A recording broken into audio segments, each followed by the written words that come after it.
Hello, hello. Welcome into Gamesthetic, episode 127. Hopefully you're having a phenomenal day today. Whether if you're watching this live alongside with us or watching after the fact, listen after the fact, no matter what, we appreciate the hell out of you. I got both the boys here with me. Zach here at the start today. Zach, how you doing? How you feeling? I'm doing good, feeling good. Gonna hopefully stay that way for another day or two, but we'll see. We'll see. Hopefully. What about you, John? I'm doing pretty good. Carmine Corp's about to play G2. Yeah. So, full transparency, he may get distracted this episode. RLCS Winter Majors going on, and got a quarterfinal match to see who's going to semis tomorrow. So, been waiting on this match for a while. Yeah. So, yeah, full transparency. Pretty much been waiting on this match all day. Yeah, he may get distracted at multiple points in this podcast. For today's episode, it's going to honestly be pretty chill. We're just going to do a big video game Q&A. Full transparency. I'm literally just doing this to stockpile TikToks and shorts content. So you can go follow us over at TikTok at Sparky3Official. We appreciate that. We did the same thing with AniMan Plus back in February with episode 101, and I still got content I can pull from it. So just figure we do this today. He's been trying to talk us into doing this for a little while now. So at least 3 weeks, 3-4 weeks or so. He keeps bringing it up to me. Yeah, hey, you want to do this? You want to do this? You want to do this? Every time you weren't here, Zach, he kept bringing it up. Yeah, it's hey, you want to do this? You want to do this? Let's do it. It'll be fun. It'll be chill. I will briefly touch on the Mario movie. Then we just got a lot of stuff in the weekly wrap up. So be a pretty chill episode. Make sure to go check out Agent Inc. Use their referral link down below. Show some support there. We'd appreciate that. I think they've got a sale going on for multiple creators' hoodies right now. So definitely go take a look at those. See if you find a creator that you may know or a hoodie that you just like and you just want to pick it up for cheap. And then, of course, check out some Rogue Energy with a referral link down below as well. New flavor is on the way. Don't know what it is yet, but cannot wait to see what it is. Hopefully, it's an energy formula. That's what I'm hoping. I'm hoping for energy formula. It's time. We've had several hydrations. Yep. Let's get a new energy. Yeah. The last energy we had was good old Rocket Pop here. So it's been a little bit. And we had after that Moon Dust, then the Black Cherry Lemonade, and then the 2 hydrations we just got. So yeah, we're due for a new energy. So I think we actually had all the canned flavors. Yeah, all the cans. After that. Yeah, so that's true. Yeah, so Rocket Pop, all the cans, Moon Dust, Black Cherry, and then the current new hydrations. Yeah, that's true. So yeah, hopefully the new flavor will be energy. That's what I'm hoping for. Looking forward to seeing what it's going to be. I also joined the Discord. And I think that's it for now. So I'll go ahead and start turning on the music. One thing to shout out here early in the episode before I forget about it, because I usually tend to forget this little thing unless I throw it on the script. This upcoming week, we will be on a scheduled break next weekend. May rearrange the studio is why I'm wanting to take a break. I'm going to at least try to rearrange it. I got some plans. So we're going to take a scheduled break next weekend, and then the week after that, we'll be back at it, which whenever we come back, we got back-to-back weeks of games coming out, honestly, because we have Dead Island, and the week after that we have Star Wars Jedi Survivor, which their previews for it look pretty sick. And there was a couple other few titles in there here and there. I know this week we do have the Mega Man Battle Network Legacy Collection coming out, but there's not a lot to talk about on that. It's a collection of old games. It'll be fine. It'll be fine. Horizon DLC as well. I'm hopefully going to check that out day one. It just depends because there's 3 different things coming out that week, I think. It's Dead Island, that, and there was something else. I just don't remember what. So, yeah, lots of cool stuff coming out here soon. I'm pretty excited. I did get my Dead Island pre-ordered, so I'm looking forward to playing that one. I got a pre-order for Xbox. So, Minecraft Legends. That was the other one. I plan to check that one out since it's day one Game Pass. Obviously, that comes out on the 18th. So. I'll be playing that, and I'll be playing Dead Island 2. So Horizon may get shafted. We'll see. By that point, I'll probably have played Ghostwire Tokyo finally. So. Yeah, that's right. Did it come out already, or does it still come out here in It's coming out next week. Okay, next week. Got it. You boys got anything before we jump into stuff? Anything at all? I mean, you know what I did, so. Yeah, why don't we go ahead and tell the world what you did, Zach? I mean, I ain't fucked up about it. So I know you're not. So last night, Alex texted me and I got bored, so I texted him back, John, Naraka or WWE? He texted me back WWE. I then sent him a picture of me buying the $100 coin thing for WWE. Zach, we talked about this. You're not supposed to do that. I mean, the other question I was going to send in Discord was PS5 or $80 in Naraka Gold. That's a large gap. That's a large difference. That's a significant gap. I mean, that was considered yesterday too. That is such a big gap, though. I mean, If you would have proposed that question me, I would have been so confused. I would have cost you a lot more money than he would. Yeah, I would have too. I would have told you to get the PS5. I mean, I have the money, man. Go buy a PS5 then. I mean, I could. I wouldn't play it right now though, but I could. Jesus Christ. I hate you. I don't know what to tell you, man.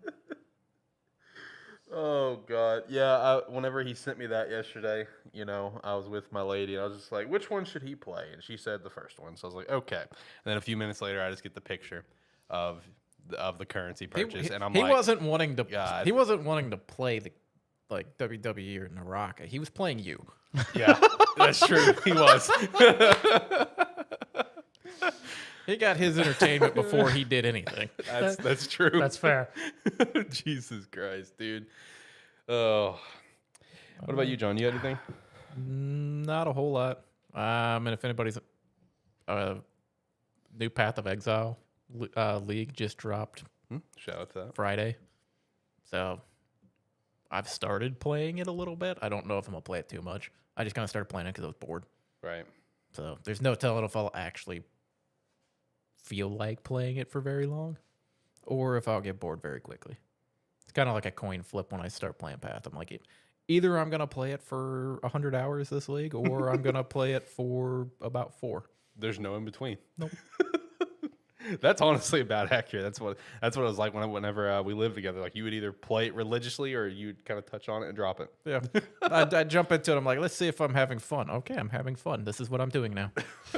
This is my life now, and that's okay. Well, I went to go see the Mario movie on Wednesday, and it was a very pleasant experience. Was it? Yeah, I very much enjoyed it. And I saw the Rotten Tomatoes score where it was like rotten with like a 48%. Yeah. I didn't think anything of it because I'm just like, I read some of the reviews on it where it's just like, there was one review that mentioned something like it didn't build on Mario lore or the mythology of Mario, and I'm just like, if anything, like it's doing the lore of Mario justice because it's doing something that's been long forgotten. And that's the fact that these guys are actually from Brooklyn and fell into the freaking pipe. Yeah. What? Like some of the reviews were just stupid. This was not a movie. What Mario lore is there? Well, the thing is, I don't know. It's just something it's something that when nothing is like you couldn't find anything, you're like, they didn't build on the lore or the characters or the background or anything like that. It's like, who gives a fuck? It's a Mario movie. Yeah, exactly. It's like people are going into it to have a good time. They're not going into it for a deep introspective. I was about to say, I don't know what kind of fucking lore there is for Mario besides like in very small games. Yeah. Just like I guess like the general like start of the series, and there's really not a lot. More. Luigi has more lore than Mario. I mean, basically. Like, I don't know, man. I mean, the reviews, like I said, this movie was not made for critics. It really wasn't. It was made for fans. If you're a fan of Mario, this movie is absolutely fantastic. And the audience score is like 98, 99%. It's already passed Frozen 2 as the highest grossing animated film in history. And it's on its way to $1 billion as well. I mean, like it's making up record-breaking money, and it hasn't even released in Japan yet. Yeah. Okay. Yeah. So I mean, like it's doing incredible.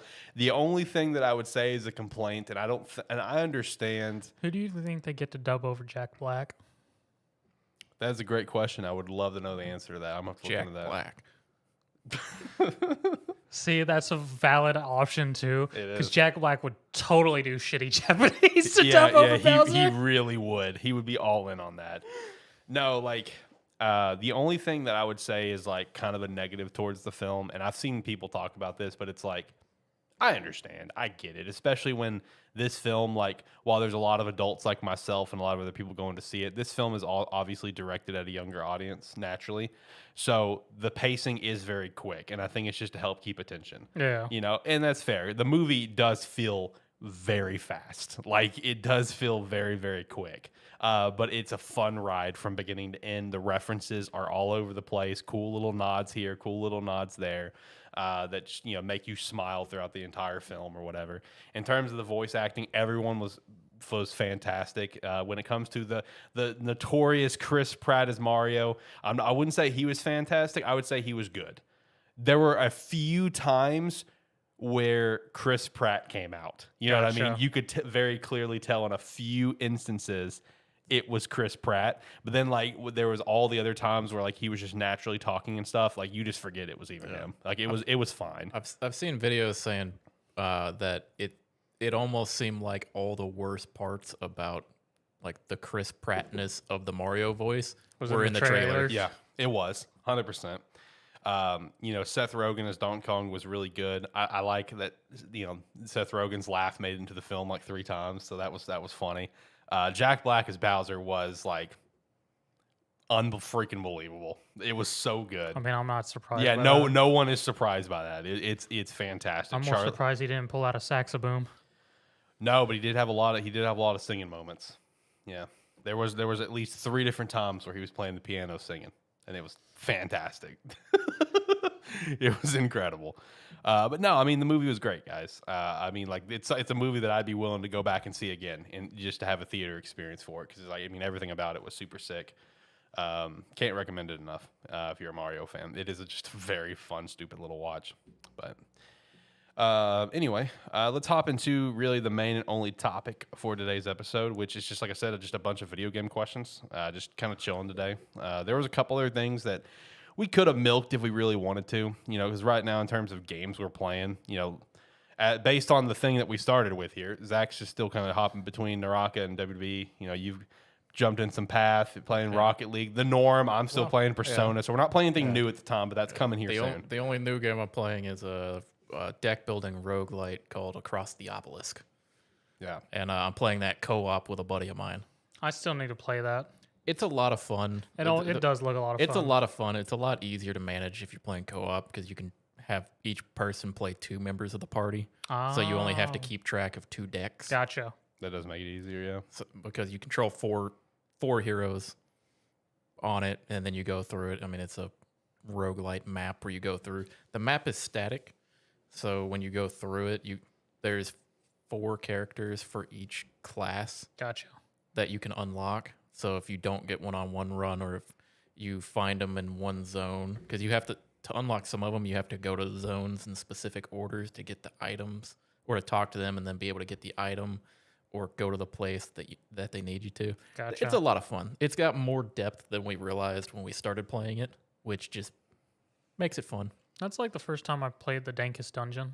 Yeah, because we beat our run for the first time last night. Okay, cool. Nice. Which unlocks like modifiable difficulties.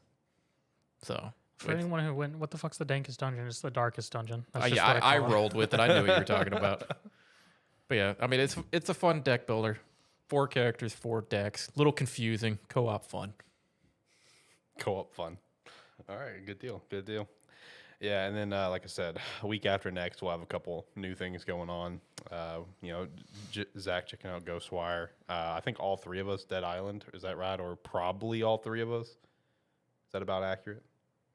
We'll see when we get there. I say a lot of things and then don't back them up when it comes to what games I'm playing. I'm getting it, but the question if I'm going to play it that Friday. So that's the question. So I do feel you. I do feel you on that. So I have the intention to play a lot of games. I do too. And it fails a lot, unfortunately. All right, let's hop into the questions, boys. Hopefully we can get some great content out of this, because that's all I really want here. All right, so first question, starting all the way back at the very beginning here. What is the first video game that you ever played? Duck Hunt. I think that was mine too. It was either Duck Hunt or Mario World. Okay. I don't remember exactly which one was the first, but 3 stick out to me. Mario Paint, which because shout out to you for picking one up for me recently at a local game store. Scooby-Doo Mystery, and a game called Mr. Do, if anyone knows what I'm talking about. I think I've seen that before. Yeah, it's like a little clown arcade game, whatever. Yeah. One of those 3 games was my first game ever on the Super Nintendo. I for some reason, I have the memory of when I got my Super Nintendo at Toys R Us. It's just stuck in my brain for whatever reason. Just the defining moment of my life. But I don't know which one was the first game though.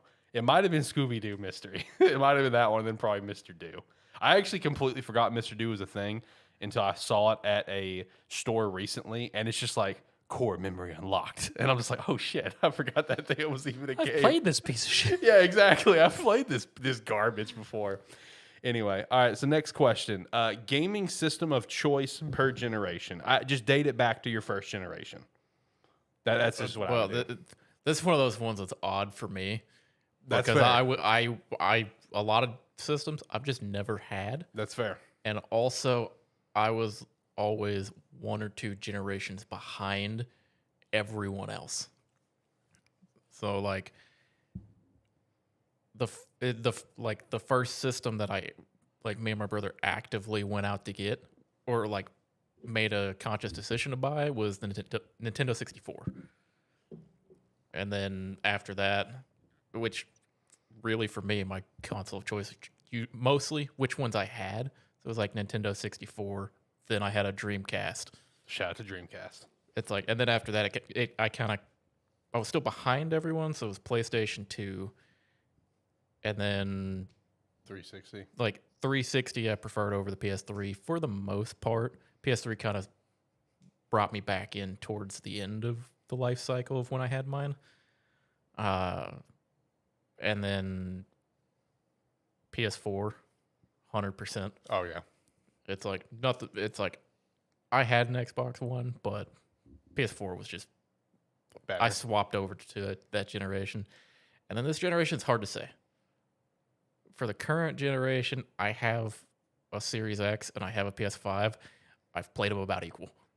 Okay, fair enough. Fair enough. What about you? Genesis, Super Nintendo. Then it was 64. Then PS2, 360, Xbox One, then Series. N64 for me, then GameCube would be definitely my preferred of that generation. Next generation was obviously 360. Dumped so much time into 360. A lot of time with you and Jared. A lot of time on 360. And then like you, I jumped to PS4 and then went over to I would say in this generation, I would definitely say the Xbox Series is probably my current console of choice. I play that more than anything else for sure. Yeah, I mean, for me, it probably would be like Series if it wasn't for the fact that most Game Pass games I play on my PC. Yeah, and we just got a comment from our guy Steve. He threw out NES, Genesis, PlayStation, PS2, 360, One, and PC was now his final one. It's so that's fair. PC's fair. When the option is available, PC for the most part. It's like I play most things on PC. Certain games I prefer to play on console, but those are kind of rare. Other than that, I'm mostly playing games on console just because it's easier for playing with people or it's not available on PC. Right. Yeah, that's fair. That's See, fair. the only time I do PC now is if I go hard into a management or strategy game. So then I just start doing all the layouts on the keyboard to just quick cast stuff. I don't even know the last time I played a PC game, I'll be honest with you.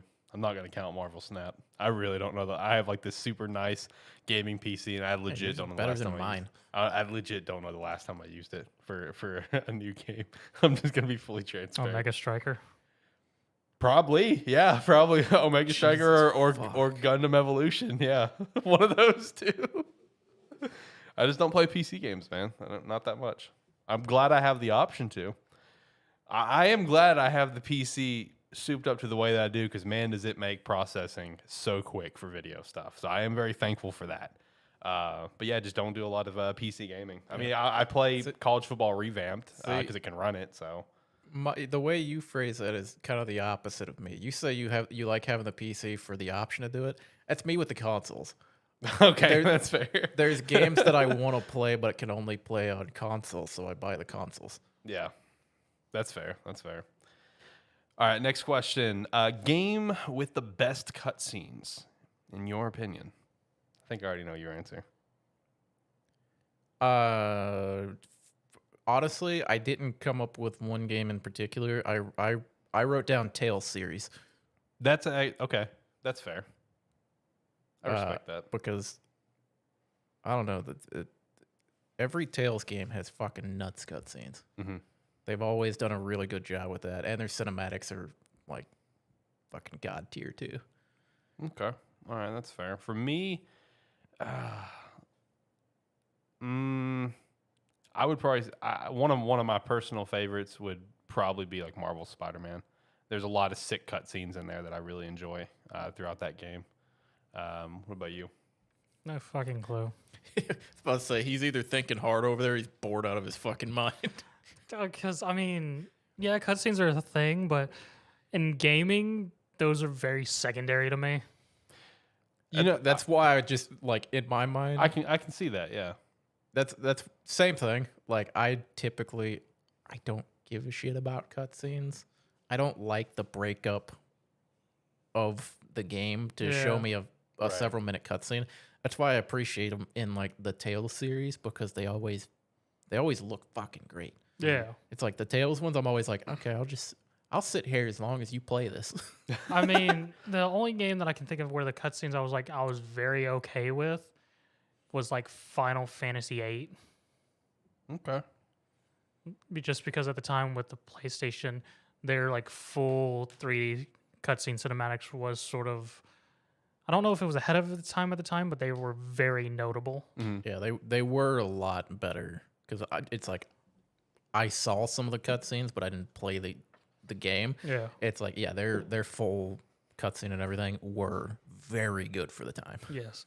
So like that's the one game that sort of sticks out for me. Cutscenes where I was just like I was very into it whenever they played. Mm-hmm. Steve also threw out, which this is a very, very fair one. While I'm not a fan of this game series, I've been forced to sit down and watch some of these cutscenes, and I will admit they are sick. Steve threw out World of Warcraft. That's totally valid. Those cutscenes are pretty sick. Blizzard goes hard on all their cinematics. Yes, they do. They are very clean, so that's totally fair. But that's the thing. That's the only thing with me. He said World of Warcraft. Yeah. I would have to double check because is it cinematics that promotion cinematics or actually in-game cinematics? In-game cinematics, a lot of them are really good as well. Okay. They are. It's like they're about same quality as some of the promotional stuff. Okay. Yeah, because the bit of time I did play well, I said fuck it, I skipped through most of them. That is the problem. You watch them once and then you don't watch them again. Yeah. That's 100% true. All right. That's another thing with cutscenes. If you give me the option to skip, it doesn't matter how nice it is. I am always tempted to hit the button. I am too. Don't get me wrong. I am too. It's like some games, the cutscenes are great. I will watch them.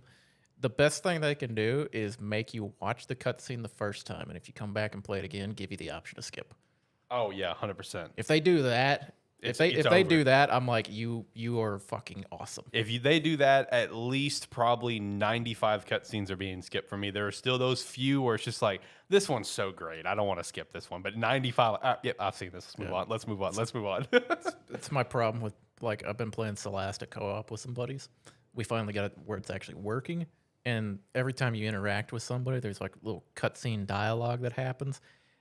And I've played through the beginning part of the campaign we're doing, so I know the cutscenes. I know what's happening. I know where we need to go and that. But I'm having to just sit there with my hands away from the mouse and keyboard because I'm like, if I was just playing by myself, I'd be clicking through these right now. Right. Because it's just like you can just click and it just skips to the next page over and over again. So I just sit there and I'd be like, skip past it all. I'm like, I just can't. Like, I got to sit back like this and be like, all right, you guys make your choices. Yep. All right, next one.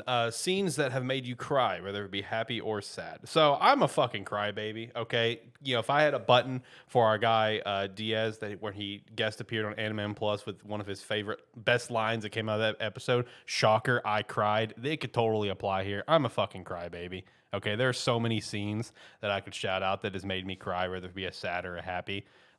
There was multiple scenes in God of War Ragnarok that really touched me. You know, Arthur Morgan's passing at the end of Red Dead, that was depressing. Aunt May's passing in Marvel Spider-Man 1. Dom's wife in Gears of War 2, and then Dom in Gears of War 3. I mean, the list is very long for me, like up front. I know you guys are not in the same realm as me. I already know that, but that's just me. Yeah, you mentioned. I think you mentioned this before we started. I was like, dude, I don't. It's like I'll cry when I'm going through books and stuff all the time, at moments in that. But games, not as much. It's like very clear. It's like not necessarily crying, but moments of happiness. That I guess could be on par with that. There were a lot like initially picking up God of War 2018 and it's like initially being back with Kratos, throwing the axe and pulling it back for the first time. I don't know a single person who did that and didn't have a big ass smile on their face. That's probably true. Yeah. Again in God of War, Blades of Chaos, it's like that one was much more just like kind of emotional. It's like not necessarily like crying or anything, but it was heavy going back to those weapons. But for me, it's a lot of the time it's just like the moments of joy from like something happening in the game, or it's like jumping back into God of War Ragnarok, like immediately getting it and like feeling the combat again and feeling the immediate adjustment and speed of the combat. I was just I was had a big ass smile on my face the entire time. Like for the first day I was playing it, because I was just happy to be back to it. Right. But for me, it's a lot of moments like that from various games. The God of Wars are the most. It's like they're more prominent in my mind because they're the most recent examples of that I have. Mm-hmm. What about you? I'm trying really hard. I know this is not your realm. I know that you do not get super emotional at games or animes or stuff like that very often. It's very rare and in between for you. I really can't think of anything. I don't know. If you don't have something, that's I don't fine. know. It's like I feel like he was about ready to get emotional with me when he was waiting on me to beat the fucking Wolong tutorial boss. All right, that's your answer then. I didn't have like party poppers or anything like that. I feel like Zach is like he plays his games, he gets his enjoyment out of it, but he's not like I'm super connected to this right now. I mean, because I always have that thought in the back of like, this is a game. I mean, I'm going to enjoy it for what it is, but I don't get very hard attached to any of them. Right. Yeah, I can't. I'm not definitely not the same way. That's probably why I like team building games, just because I don't have attachment, so I'm more or less have the thought process of, ooh, this would be interesting. Yeah. Right. He's willing to throw people away at any moment. Yeah. He's just ready to try the wildest things with no fucks given at all. Which I respect. I can relate to in a sense. Like I don't necessarily get an attachment with people. The last time I played a game and I felt like I was was it Fire Emblem 3 Houses? Yeah. I did my first playthrough of that, and I was like, I can't go back and do a playthrough right now because I can't detach the characters that I just played with from the game itself. So like in my head, I couldn't detach them from there. I've gotten better about that over the years. That's fair versus where I took 3 Houses, went, let's see if you can do this. Yeah. It's like now I could probably jump in there. I'm like, fuck you. Let's just do this.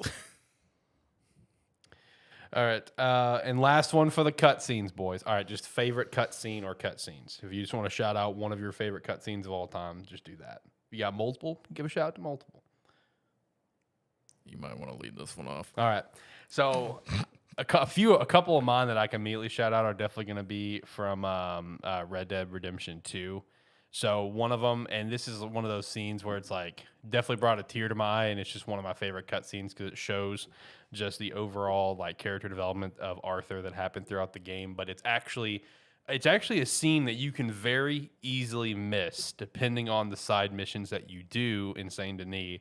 If you do the side missions in Saint Denis with the sister, then whenever it comes to a later quest in the game, when you're having to drop off like a general at the train station, you either have her sitting there to talk to you or Reverend Swanson, who's been with obviously the gang throughout the game.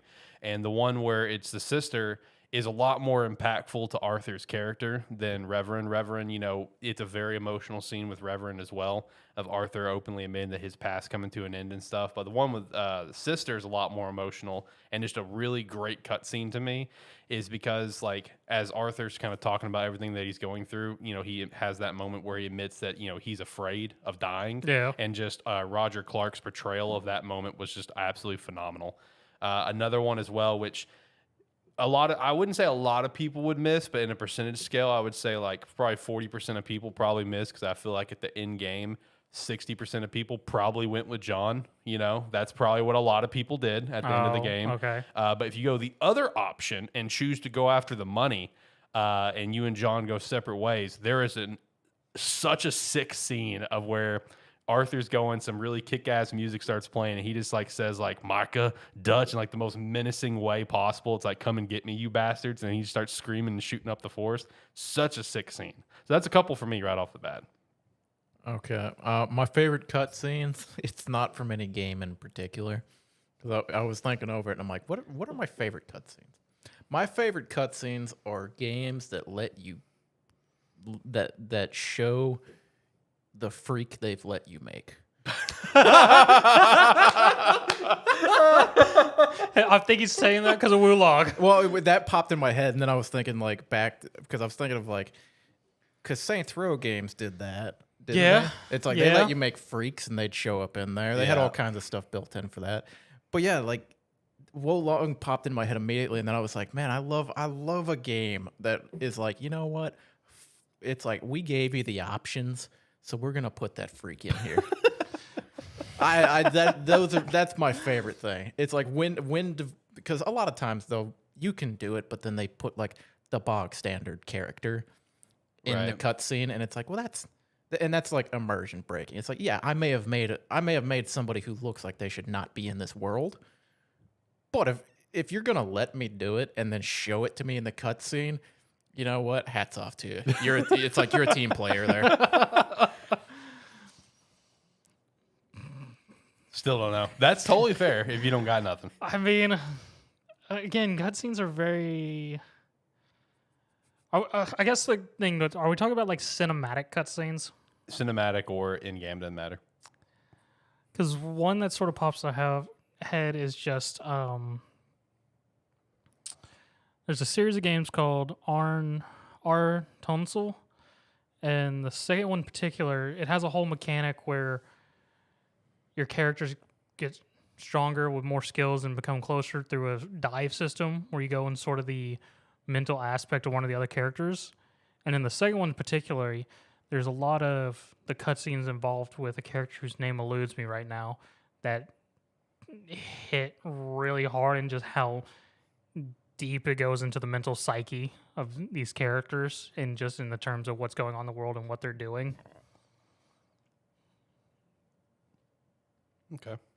Steve also threw one out in chat that I didn't immediately think of, that I feel like you can probably also relate to.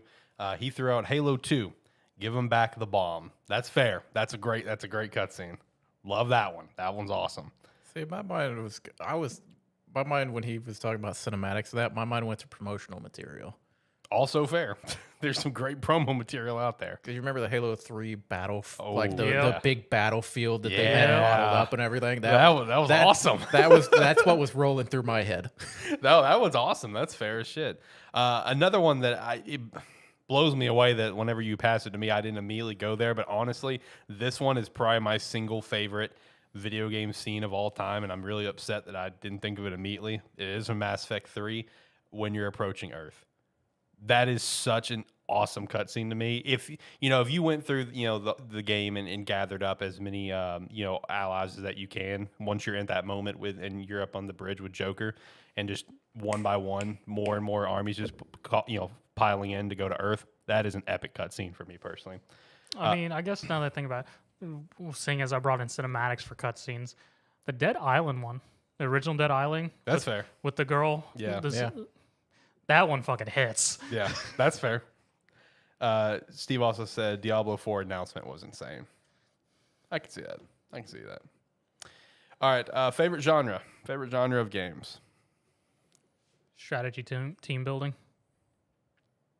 Yeah, I figured you would do them in that or a JRPGs for you. One of the two. Yeah. Yeah. Idle/clicker games. That's also fair. Yeah. I play them more than anything else. Right. Okay, that's fair. It's like It's like realistically of games I'm looking to sink my time into. Probably like co-op RPG games. yeah. But as far as time actually spent in or idle games, play more idle games than anything else. I'm definitely more attached to any sort of narrative-driven RPG. It doesn't really matter if it's like, these damn Attack of the Birds. these damn birds, man. That one just sounded like it was knocking. Yeah, it's like, hey, can I come in? No, it doesn't matter the format of the game. It could be open world. It could be more linear. But like any sort of narrative-driven RPG, I'm cool with. That's I mean, that's sort of where my thing is, because a lot of the, you say with JRPGs, but a lot of the ones that I'm really attached to are ones that allow me to recruit an insane amount of characters. I think I saw a shadow. Because like there's a PS2 game called Radiata Stories where you can recruit just about any NPC to become a party member. You just have to figure out the way to recruit them. Okay. So by the end of the game, you can have like not 300, but like I think it maxes out at like 165 characters that you can just choose to have in a party. Right. Steve threw out FPS. Boo. Yeah. See, Boo. Zach, I'm kind of in the same vein. I do like party narrative driven RPG games in that sense. But I don't know, a lot of different RPG games when you have the availability of like co-op or something. Yeah. Especially in like CRPGs. Yeah. The co-op aspect of it it changes how the game is played because of the fact that it's really fun a lot of times, especially if you don't like min-max discuss during combat or something what's happening. It's just kind of like, I'm gonna try to do it's like I'm gonna go for this guy over here. I'm gonna try something, and then as you play, you kind of pick up what they're probably going to do on it, but you don't discuss in detail. Sure. You don't discuss in detail every turn what's gonna happen. It's like I love that aspect of playing like co-op CRPGs together. That's fair. Because it's like you may have it go horribly wrong one time, and then you reload the save point, and you're like, okay, we're gonna try again. Don't fucking do that. Also, I want to shout out just how hilarious the level of strictness is with YouTube's chat policy for live streams, because all Steve said to me is, "I love shooters, you jerk," and it was held for review. It was held for review, and I had to approve it. I mean, I could turn it off completely. I approve, YouTube. We don't need to be discussing shooters openly in text. Yeah, see, there you go. I can turn it off completely, but then we've seen what happens there, where I get some sort of sex bots coming in and talking about fucking their sister or whatever. Sex robot. Yeah. Sex robot. All right. Some of the best gameplay that you've ever played. Ragnarok is definitely up there for me. I didn't have to say it this time. Ragnarok is definitely up there. Super hot. Okay. All right. Come back to me. I was close to something and it left. Let's see. Yeah, Ragnarok's high up there. Marvel Spider-Man is pretty high up there for me as well. The Mario Odyssey is very fluid. Persona mechanics. Persona mechanics are very good. Breath of the Wild has got great gameplay also. Maybe not for you, your Switch chugs, but it was fine for me. So I wouldn't even say that. Gameplay is fine for Breath of the Wild. I wouldn't call it spectacular. It was not. I wouldn't call it spectacular. I would limit it personally to good. I can see that. I put it to very good just because of the amount of creativity you can have for various situations. I mean, we still see it to this day. From the game came out in 2017, we still see dumb shit happening all the time. People come out with new stuff. Because you said the word creativity, the first thing that came to my mind was Divinity Original Sin 2. Okay.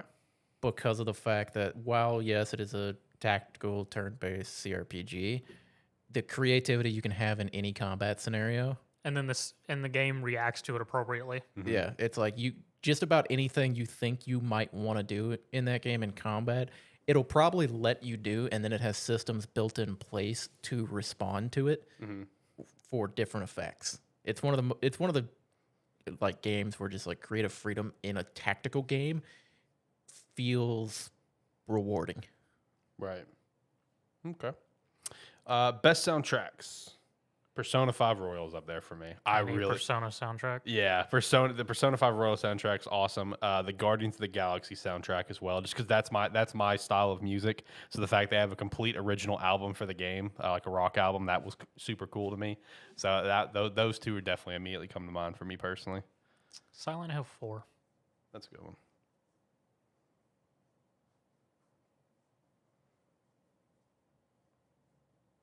Fire Emblem Three Houses too. Got a pretty okay soundtrack. Yeah, I can live or die without it. Multiple Sonic games. Sonic Heroes, I thought specifically just now. Yeah, Sonic Heroes does have a really good one. Team Chaotic's the best team. I do love Team Chaotix to fucking death, dude. That was a very fun playthrough. Yeah, it's Sonic Heroes specifically, Sonic Adventure 2 for sure. And honestly, Sonic 06 has some bops as well. Like, there are a lot of good soundtrack songs from Sonic 06. John is I'm just vibing. he got nothing. I'm just gonna let y'all keep going. All right, best. It's like most time I'm not paying attention to soundtracks. It's like That's how Josh is with anime. It- Josh never pays attention to music and anime. I always thought that was weird. it's like some games stick out to me. I don't want to keep saying like God of War 2018 and Ragnarok, but but you agreed with me in the fact of every moment of that game, the soundtrack that's happening for it just feels Powerful. appropriate and powerful. Yeah. But it's like I didn't want to say it again, but it's like it's little things like that. It's like most of the games I play, because let's be fair, we've mentioned it. I play Rocket League. I play like a bunch of like indie games and stuff. Most of those I'm not listening to the soundtrack on. I'm putting my own music on because I don't. It's like sound isn't necessarily the point of those games for me. It's just like gameplay or something to quick jump into and stuff like that. Yeah. So soundtracks for me these days, or at least like in the last 5 years or so, I don't pay attention to a whole lot. I'm usually listening to my own stuff, or I've got the music turned down pretty far. Okay. Steve threw out Vice City, which honestly any GTA game could work, really. You know, just because of the songs they put in those games. That's valid. Can't play Rocket League and listen to music is also what he throws out there. What? Yeah, can't play Rocket League and listen to music. I have no dog in this fight. I'm going to remain silent because I cannot say something non-rude. Wow. Oh, Jesus. Most Rocket League players only have minimal brain cells. He's just trying to dig at you right now. Don't let him do it. I know. You know how it's he like does. the problem is if I respond, I'm gonna be mean, and then it's gonna come. It's like I'm gonna go too far. And I recognize That's what he wants. I started to say it, and then I stopped myself. All right, moving on. Next question. Best art style. Chumpo soft games. Okay. Get in your other window now. Man, these birds are aggressive. One recent game that I love the art style on? Birth. It's a hand-drawn art style. It's just very beautiful looking. Yeah. I really enjoyed it. I guess because it's my most recent game, obviously it's in my head, but definitely Persona 5 Royal sticks out. I love the art style of that game, top to bottom. Bro, for real, this is the third podcast in a row that we have had just birds aggressively attack our windows, and I don't understand. Like, what the hell is going on? I think we're trying to talk It's just to the them. same bird. It probably is the same bird. Yeah, dude, it is. Just let him in next time. Yeah, just open the window up. You know, no big deal. But yeah, Persona 5 Royal definitely sticks out to me for best art style. Just, and you know, I'm now X amount of hours into the game.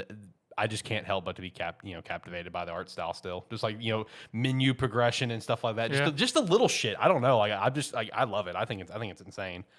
Okay, next question. I was gonna say, what was that game that came out recently? It was white. I think it was white. Neon white? Neon Neon white. white, yeah. Neon white. I love that art style. That art style was very That good. art too. style looks great. I've never played Neon white. Neither have I. But the game looked phenomenal. Yeah. Yeah, it ended up like with like a 90 on Metacritic. It was put up for a lot of awards and shit. Like, yeah, I mean the art style for it looked absolutely insane. I'm with you on that. Okay, next question. Single game best story. I think the way that we're gonna do this one is a game that stands on its own, didn't get a sequel, or a part of a series where the games aren't connected. I think that's how we're gonna answer this. So I think the first one that pops in my head for me, It Takes Two, is absolutely incredible. That's a good story. That is such a great ride. It Takes Two is very high up there for me. I've always loved Conker's Bad Fur Day, Conker Live and Reloaded. They're the same game, so I count that there. It's just a dumb fun ride. Those are two that immediately pop in my head personally. Triangle Strategy. That's fair. I picked that back up not too long ago. Still haven't beat it, but I did get a few more hours into it. But I'm still working my way through that game, and it's still a very good story.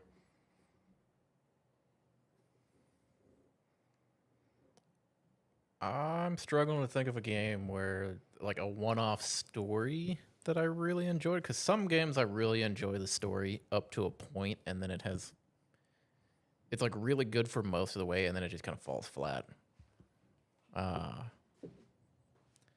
Another one for me would be Internal Sonata on 360. Okay. Maybe if the window's open, it won't run into it. I don't know. These birds, man, aggressive. Steve. He said, I'm proud of you, John, for holding your tongue. Shows discipline. And then the next thing that he said here, I'm assuming because of the game story here, is he put Ragnarok in the mocking SpongeBob. I don't even know what the fuck that is. Where it's like every other letter is capitalized or lowercase. That's a thing? Yeah, it's mocking SpongeBob. Wrong category. It's the next one. That is the next one. Best multi-game best story. Favorite multi-game best story. Could be trilogy, could just be 2 games, whatever.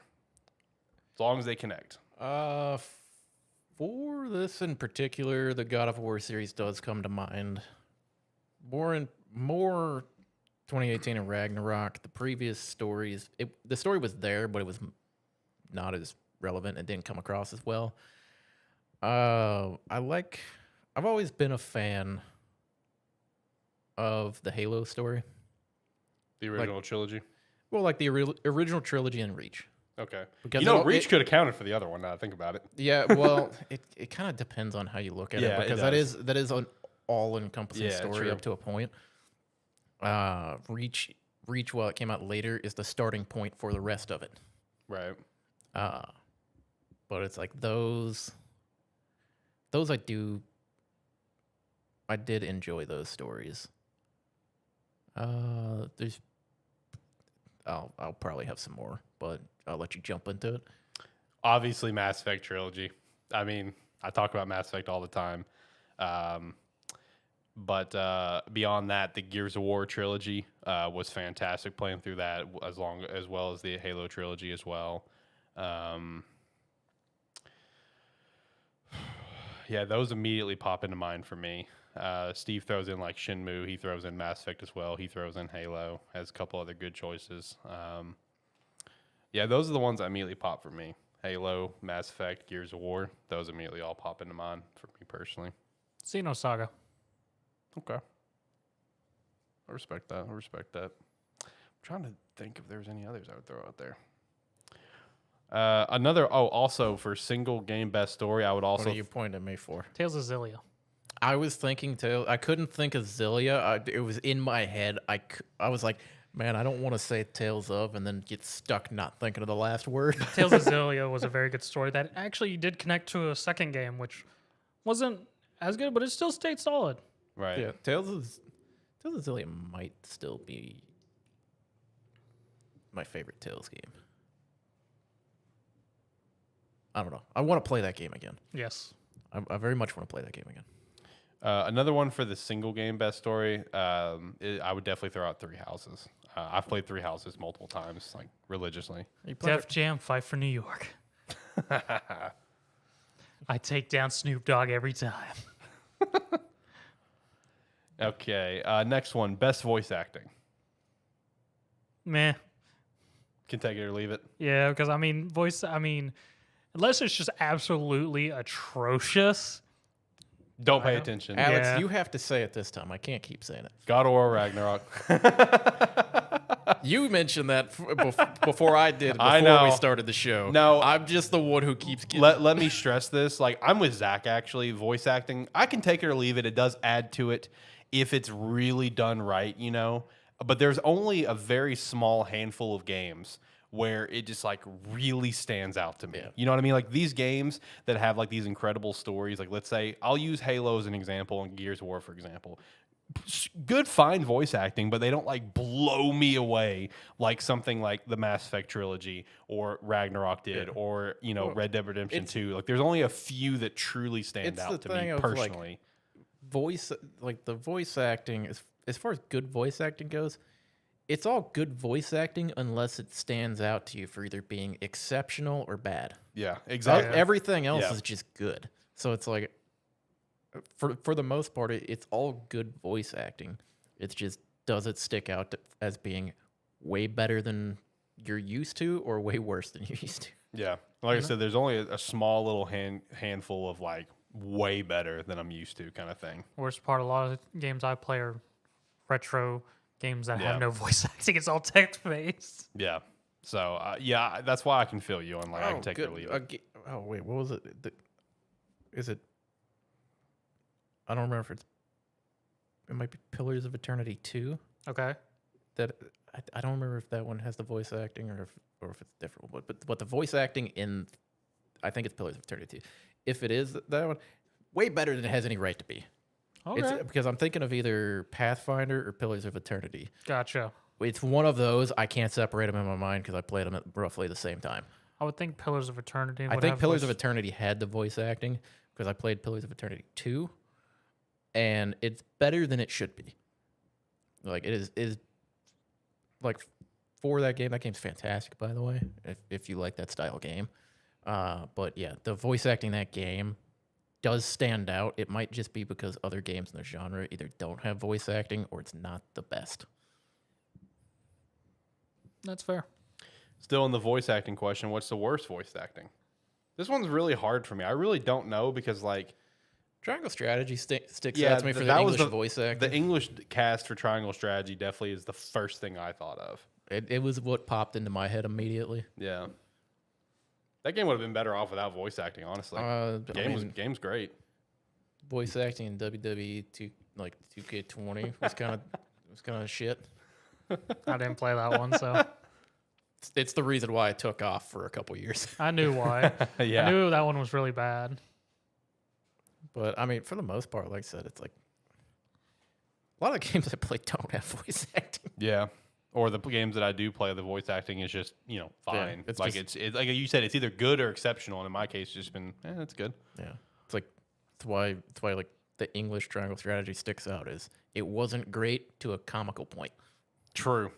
Yeah, because I mean, didn't you just like immediately swap it to sub? You're just like, yeah, fuck this. Yeah, but I always do that. Okay. I didn't even listen to it first. Yeah, no, the best voice acting is really NBA Jam.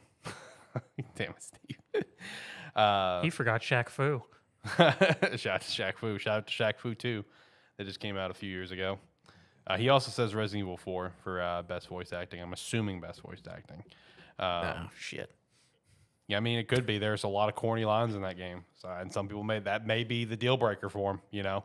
That may be the deal breaker to call it shitty in that regard. This is one that I've been thinking about literally for weeks just because of a conversation between me and my lady because she is like, she knows hers like right off the bat without a doubt in her mind. I'm just like, what is mine? Favorite game developer studio? That's actually really hard. Ferrex. Okay. That's very fair for you. See, like once upon a time, mine would have obviously been BioWare. But the BioWare today is very different than the BioWare that I loved. You know what I mean? Yeah. Very different. So that's why it's just like, I don't know what my favorite one would be today. I don't know, maybe Insomniac, because honestly, they really don't miss. Larian. Yeah, I see you with that. Yeah. The developers behind the Divinity Original Sin games, all of the Divinity games, and they're the ones making Baldur's Gate 3. Yep. And it's like so far everything I've played by them has been some of the best experiences in gaming that I've had. And for anyone who doesn't know what Ferrex does, it's Civilization, XCOM. They just did Midnight Suns, all that stuff. Right. Yeah, I would probably just say Insomniac would probably be mine at this current point, because I mean they don't really release bad games, thankfully, at this day and age. You know, maybe if BioWare can kind of redeem themselves, then they may be back in the conversation one day. But we'll see. Yeah, I'd say currently for me, Larian has made some of the best games I've played in the past few years. Some of the most excited I am for games going forward. Studio in particular that I've been loving lately, Santa Monica. That's true for you, yeah. Sony Santa Monica. Yeah, that's totally fair for you. Favorite protagonist, Arthur Morgan, easy. Okay. I need to see if this is a clarifying question. When we say protagonist, if you're playing a game where you have the option of creating a character or there's preset characters that you can play that have backstory in the game, do those That's a fair question. Do those count as a protagonist? I would count that. Losi, Divinity Original Sin 2. Oh, okay. It took me a moment on that one. Purely for the playthrough that I had with her. All right, I respect that. I would say that totally counts. 'Cause I feel like people could throw out, like, let's say, Shepard here from Mass Effect, they wanted to. It's one of those where it's like you could go very standard. Like I could say Kratos from the newest God of War games. I could say it's like I could point to characters from different games that people would expect me to say, but Losi is probably one of the most fun. Because the character has a preset story that you kind of follow. You go through the storyline. Her thing is she's possessed by a demon, or trying to be possessed by a demon. It's trying to gain control over her. And the entire time we were playing that co-op, anytime it would come up, I'm like, I'd be role playing alongside. I'm like, I don't know why they keep saying this. I'm not being possessed. I just have a friend who gives me advice. So it's like. The additional roleplay fun I had alongside that character is what made me love that character so much. Kazuma Kiryu. Yeah, I'm not surprised by that. Yeah. That's a good pick for you. Yeah. All right, favorite side or support character? Shout out to my boy Garrus, man. Garrus is probably my second favorite video game character of all time, behind Arthur. So that one just fits for me. Garrus or Tali from Mass Effect.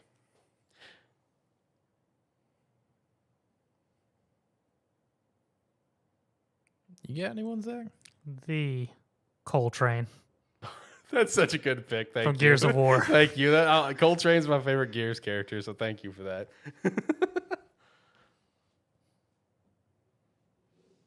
I mean, Judgment was bad, but Coltrane was still great in it. Coltrane's always great, baby. I don't know about side characters. I don't think I really have a good side character. No one sticks out to you? No. Okay. If you think of something, shout it out later. Favorite group of or team of characters, can be good or bad, doesn't matter.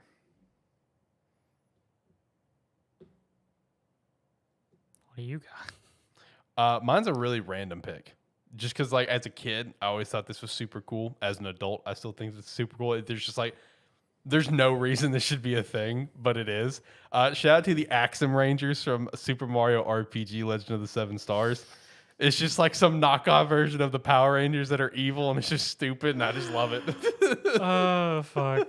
I love the Axum Rangers, man. I just think they look cool. That was such a dumb little set of villains that we had to fight. Groups are sort of hard for me because none really stick out. Because if it's a group, I'm usually probably offing them in some form or fashion. Well, that's fine. But none of them stand out because I offed them.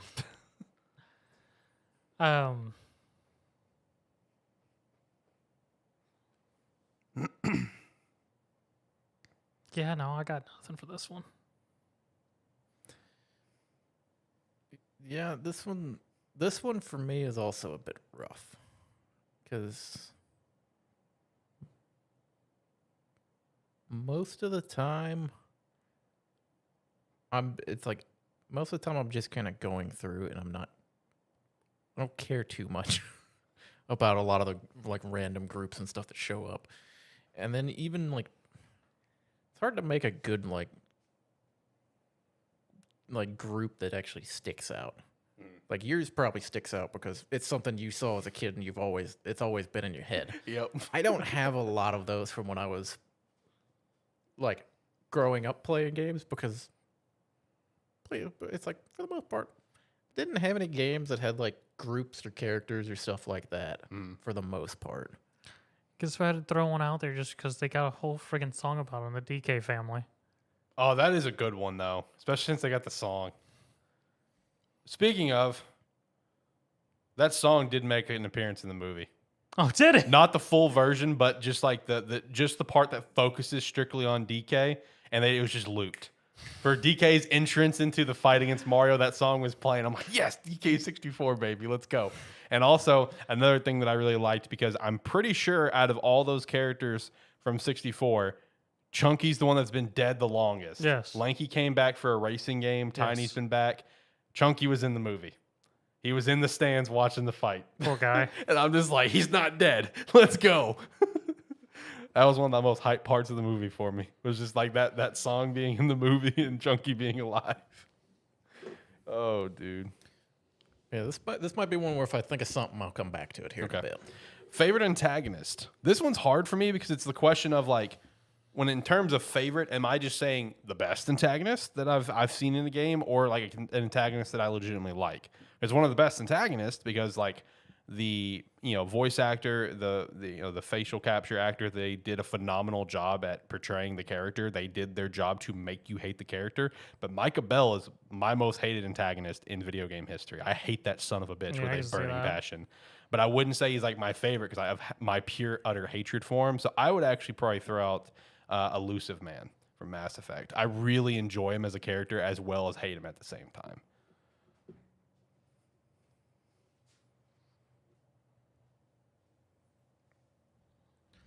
What pops out to me, I can't think of his name off the top of my head, the antagonist from Far Cry 3, because he's just done exceptionally well. It starts with a V, I think, doesn't it? Voss, maybe? Yes, it is Voss. Voss is actually, that'd probably be top 5 for me. Voss was an incredible character. He was an exceptionally well-written character and led to the trend that is Far Cry now, but he was sort of the starting one, and he was just exceptionally well-written. Yeah, no, I agree. Voss is fantastic.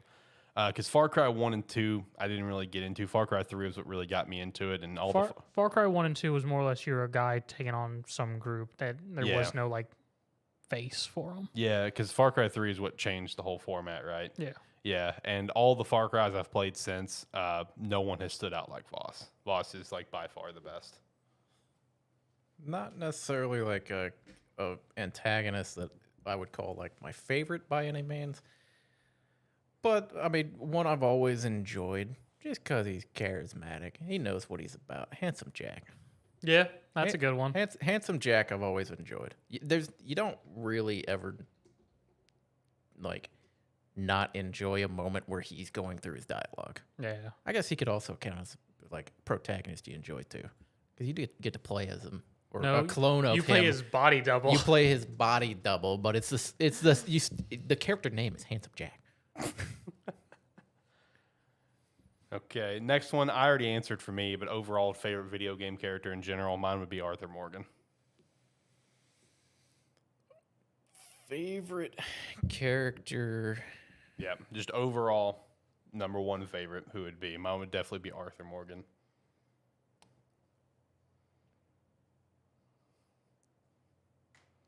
Garrus would definitely be number 2 for me.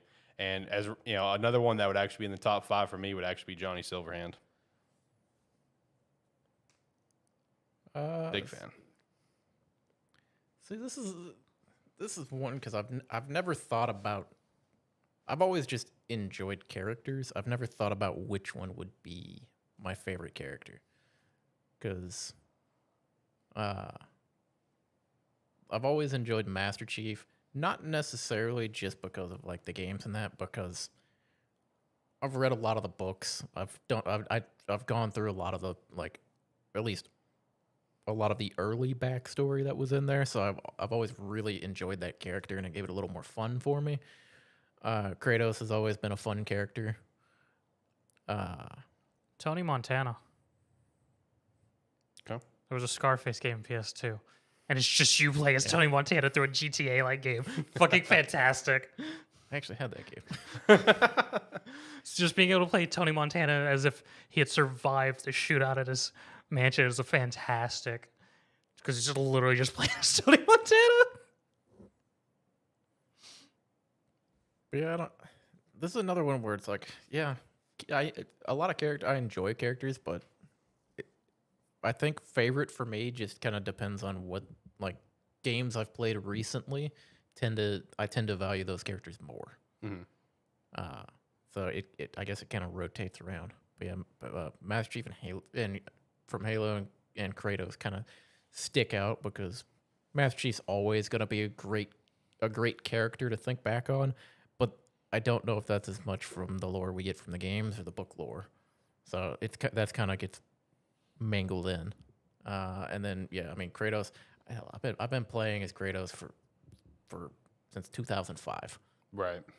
So it's like I've been having fun with that character for damn near 2 decades. Okay. Next one. Character you relate to the most. This one's hard. I can pick out characters from anime and mangas pretty easily, webtoons as well, but games, that one I don't really know. That one's actually kind of tough for me. What, Zach? Well, this one's going to be self-deprecating. Larry Lafferty.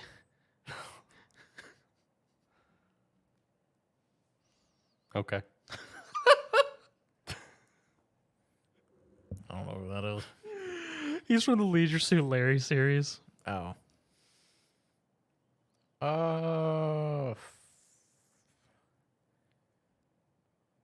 Damn, fuck! I don't even know how to go about approaching that one. Yeah, that one's tough. Like I said, I can name off so many characters that I relate to in some capacity in, animes, mangas, webtoons, stuff like that. But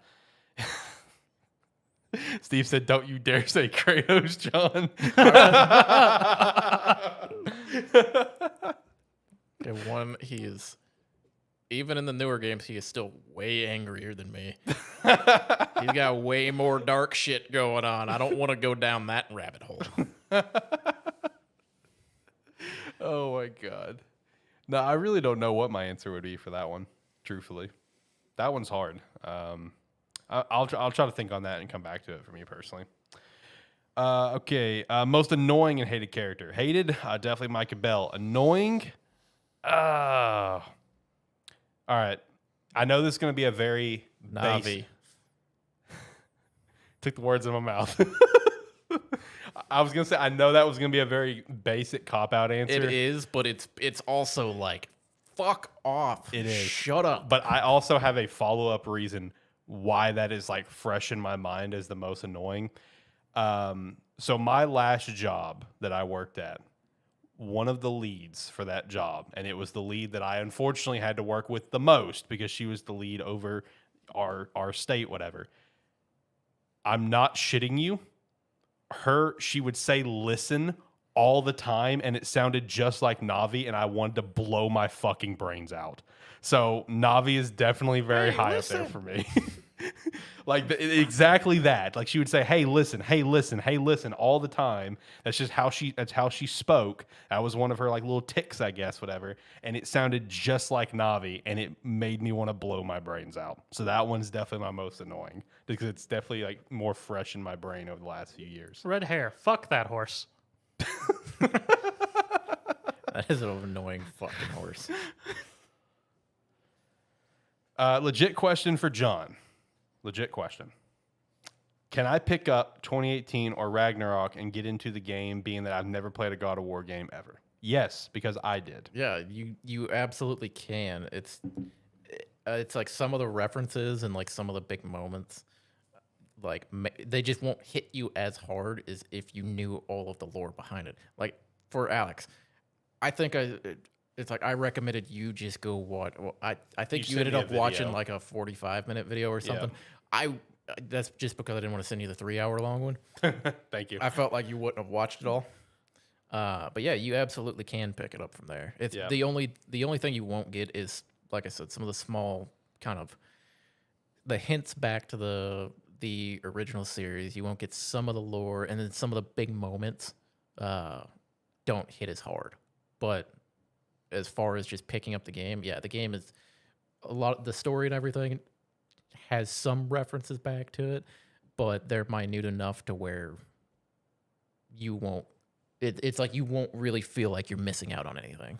Yeah, I played probably a collective of like 2 hours of God of War games before 2018, and I picked up 2018, and I enjoyed it. I thought it was a great game.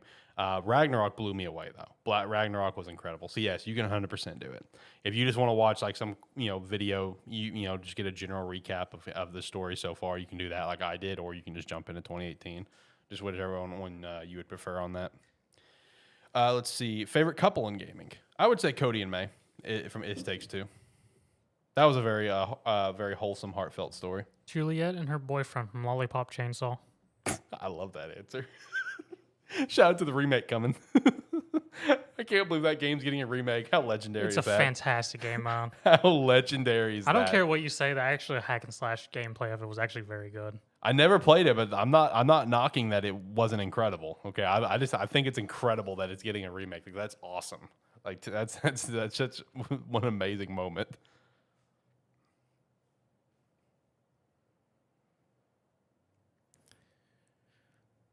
You can do it. I believe in you, John.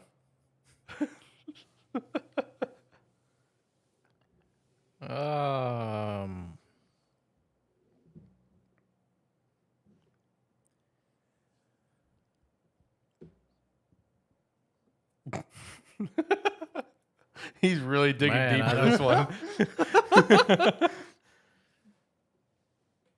I ain't got a fucking clue. All right, moving there we on. go. Moving on. I'm sitting here. I'm like racking my brain. I'm like, fucking. All right, moving Where on. do we even go from there? All right, favorite classic title. Wild Arms. I respect that. That sounds right for you. I know you're a huge fan. What are we classifying as classic title? See that's a gray area. Like, At least 2 generations back. Yeah, I think that's fair. I think that's fair. So 360 PS3 would count in that.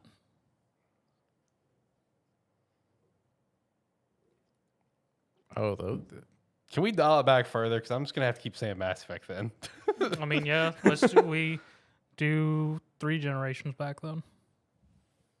If that's the case, Twilight Princess would be up there. But if we're going even further back, though, which I would for me personally, I already mentioned it, but I would definitely say Super Mario RPG Legend of the Seven Stars on the Super NES. It's my favorite Super NES game. Conker's Bad Fur Day on the N64. Super Mario World is great. Majora's Mask. Those are some that I can shout out immediately. yeah. I mean, Pokemon Platinum. Ocarina of Time kind of goes on, like hits up for me. Sonic Adventure 2. I just lost the name of it. Attack of the Saiyans. Attack on the Saiyans is such a good game. Attack of the Saiyans sticks out to me.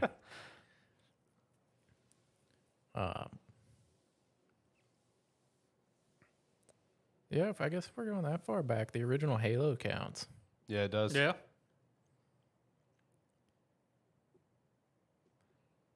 Yeah. I don't know. There's a lot of games from back then that I just love playing. Yeah. I mean, I would assume a classic would entail being, is it at an appropriate time where we could get a full remaster? Or remake, I should say, not remaster. Soul Calibur 2 then is one for me. That's It got its little remaster, but I think the remaster was garbage, wasn't it? I never picked it up. I think it was glitchy. I think it was like super fucked. But yeah, Soul Calibur 2, Soul Calibur 3.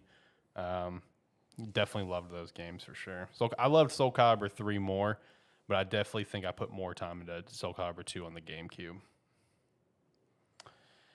All right, favorite game series? Mass Effect. All right. Legend of Zelda, Mass Effect. Those are a couple ones for me. Obvious ones. God of War, Tales. I haven't played enough of them to add it on yet, but based on the enjoyment I've had so far with the series, Dragon Quest. Dragon Age, Argus War series. Fucker. I was wondering when you were going to bring that up. I knew it was going to make a fucking appearance. Suikoden, Sudoken, Gauntlet. Steve also threw out Golden Axe 2 for his favorite classic title as well. Gauntlet is a really good one for sure. All right, series you'd like to see make a return. Oh man, Gauntlet. Gauntlet would be That would be a pretty good. that would As long be sick. as they do better than the last attempt that they had. What was the last? Oh, I remember. Yeah, the PC port. Yeah, like the PC. The one. top-down Yeah, dungeon crawl. It's like the top-down dungeon crawl that was like half finished when they released it. I mean, it wasn't bad, but it was definitely a different experience. It was a different experience, and it didn't feel great. Yeah. I wouldn't call it fun to play. Let's put it that way. It was fun because it was you, Diaz, and myself who Yeah, played it together. It was fun because it was three morons trying to figure out or like trying to progress on it without wanting to be helpful. Yes. For this category, can we throw out a game series that would probably return, but we just don't know when it would, or like something that has to be dormant? I mean, I would assume anything that's been dormant for a bit of time. What's a bit of time? Let's say 5 years, because that's a lot of time in gaming. Yeah, it is. Then I don't know the exact year release. 5 years may sound about right, and it's one of those games where it's like we know eventually it's going to happen, but I obviously just want to see it happen sometime soon. Get the announcement for it that hey, it's at least in development.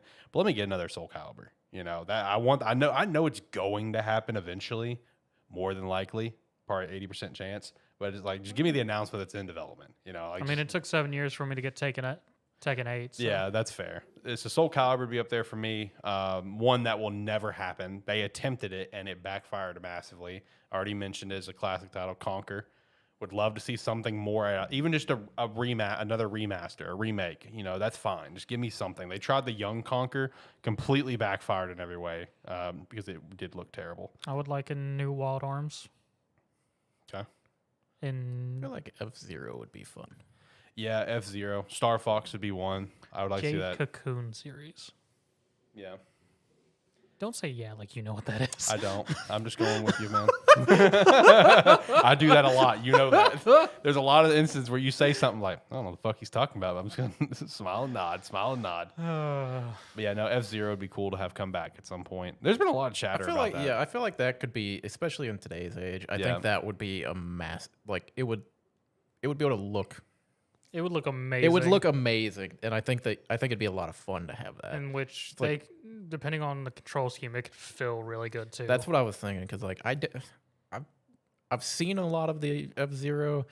I've never actually played it, but from what I've seen, I can only imagine what that would look like these days. One that Steve said, which to your delight, Steve, I'm pretty sure Zach? Was it officially confirmed that BioShock come back, or did we just see it in the video leak? There was an NVIDIA leak. It was just an NVIDIA link because the actual BioShock team is working on something else right now. Okay. Well, if it's in the NVIDIA Fable. leak, well, they're working on it. One day we'll see it.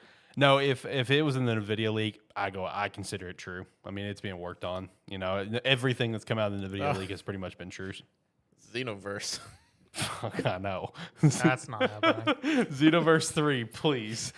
Hey, but we got Budokai Tenkaichi coming back. We do. So that's a big win. I'm just looking for the future too. Yeah, that's fair. That's fair. Series you haven't played much or at all, but you want to. Dragon Quest. Yeah, that's a good one Dragon for you. Quest. Dragon Age. Dragon Age is one for me, actually. I haven't played a lot of that, and I would like to. Same. I used to think Final Fantasy, but I think I've given up on saying that. It's like I'll just play 16 when it comes out because it looks interesting. These days, I'm like, if the game looks interesting, I'll give it a go. I don't care about the previous. Silent Hill. Okay. Looking forward to the remake. You know, I never played that one, but you know, so I'm looking forward to playing that. But so I do feel you in that regard. They're all currently sitting in my closet. Yeah, I know. Steve does throw out there God of War for him. Yeah, I assumed. Yes, as it's been the ongoing topic here. Anyway, series that you've played the most, probably Pokemon or Zelda for me. What do you think my answer is? Bro, I have no clue for you. I will be honest. It could be a handful. It can't be the August War series, can it? No. I was like, I know you played a lot of that game, but I just based on deductions, you've got to have close to 1,000 hours in Persona. Actually, no. Well, no, you based on deductions, you have to have close to that time into it. I guess it's just not your most played. Across all 5 Personas I played, no. It's probably in the 300-hour range, but Well, you said you've played Persona 5 how many times? 5. And that's like 50 to 70 No, wait, hour game. that's wrong. Not 5, 4. Sorry. It's still a 50, 70-hour game. That makes up like 2/3 of your time right there. Correct. Most of the other ones I've only beat once. Oh, okay. I was gonna say it's like that's a multi-100-hour. Fuck, I got more time in Rocket League than he has in the entire Persona series.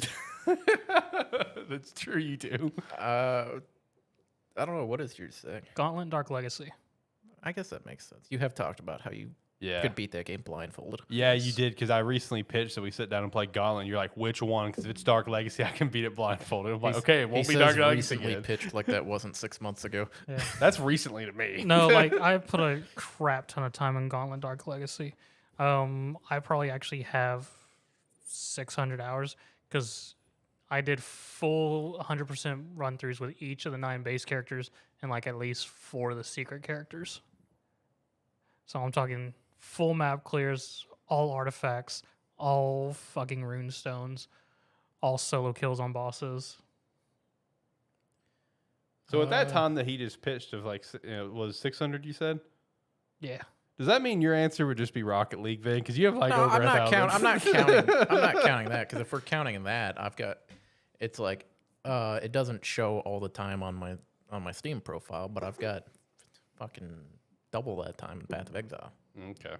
Because I played it on its own client, then I played it on Steam for fucking 800 hours or something, and then I've gone back to the standalone client for the past 3-4 years.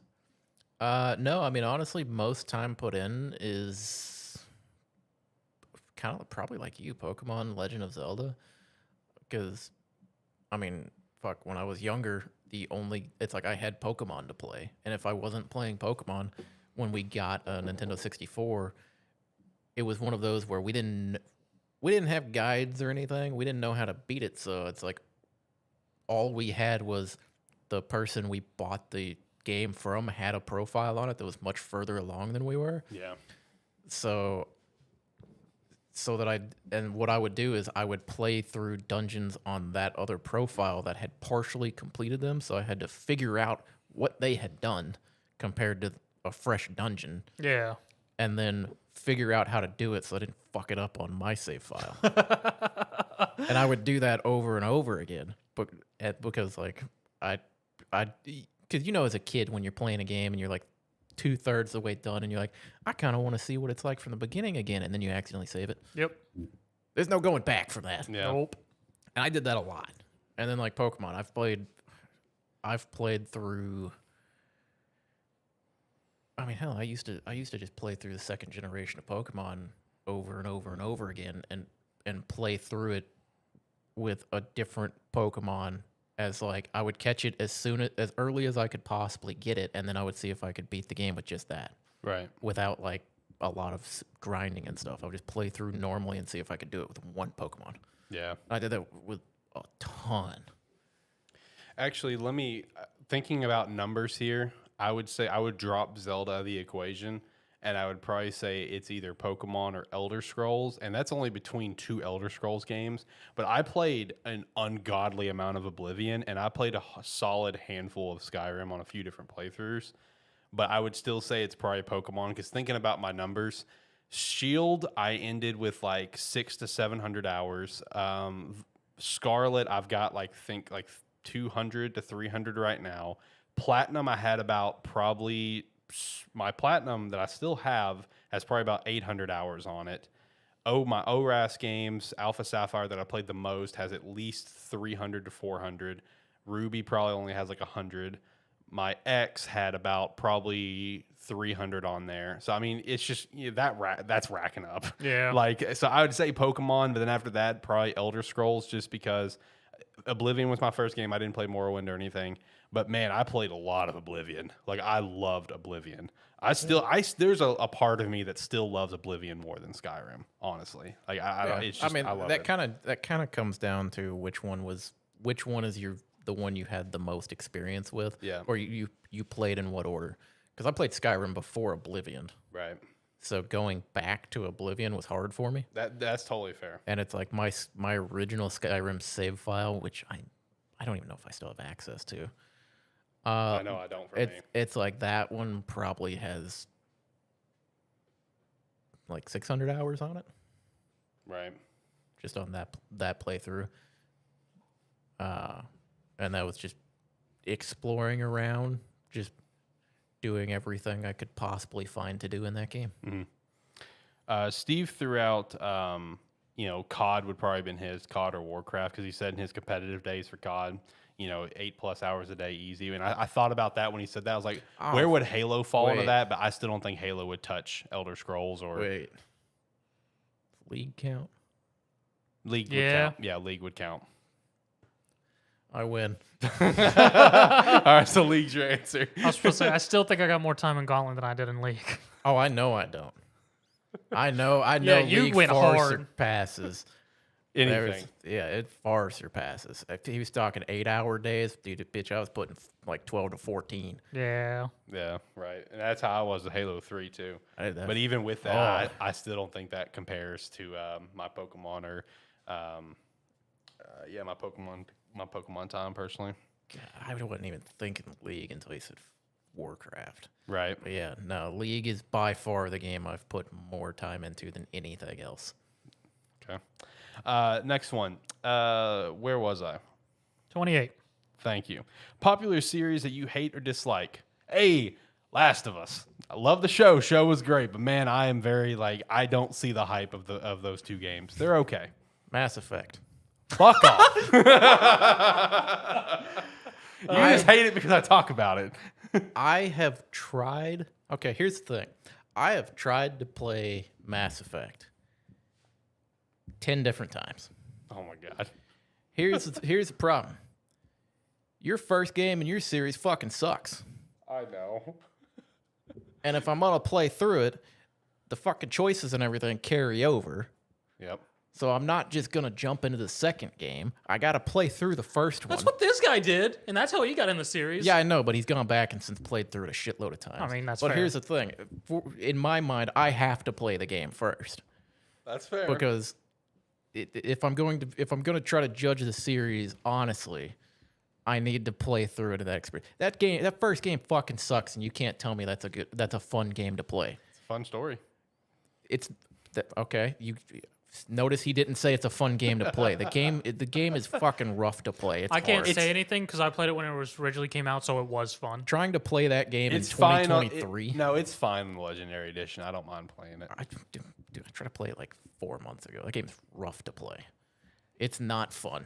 It's okay. I mean, like in terms of gameplay, I would say a fair rating is like what do you think? Maybe like a 7 out of 10. What would you say? Lower or higher?